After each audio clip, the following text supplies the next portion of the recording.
Hello, this is Father Daniel Kim, Maryknoll Missioner, and welcome to our daily Gospel reading and reflection.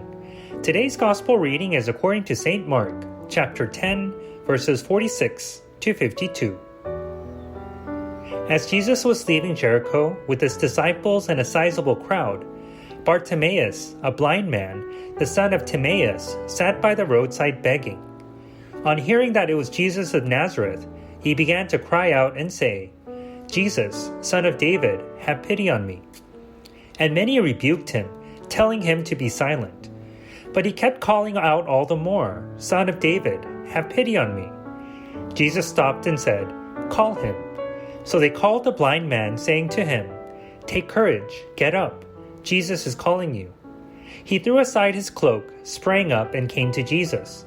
Jesus said to him in reply, "What do you want me to do for you?"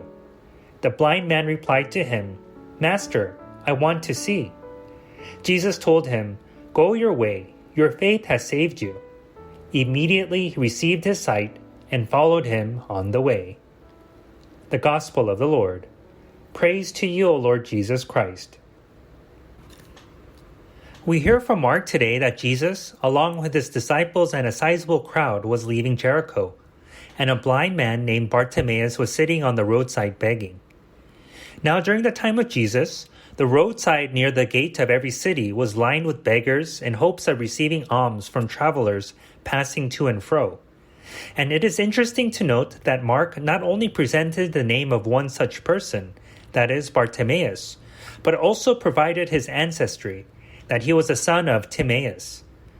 Perhaps one of the reasons why Mark deliberately did this was to highlight the importance of his humanity, that even as a beggar, he was first a child of God and part of the lineage of salvation, just like you and I are part of. What's even more noteworthy is that unlike those who were with Jesus, who automatically dismissed Bartimaeus because he was a mere beggar, Christ, rather than mechanically just curing him, gave witness to his value as a human being by stopping and initiating a relationship with him by asking, "What do you want me to do for you?" So the question for us is, how often do we, like the crowds, dismiss those whom we judge as below our station? Perhaps we are the ones that need the gift of sight to truly see everyone, beginning with ourselves, first as a child of God. Thank you for listening to today's Gospel reading and reflection. Please be sure to tune in again tomorrow. Have a blessed and marvelous day. If you enjoyed today's Gospel reading and reflection, please make sure that you subscribe wherever you're listening to podcasts.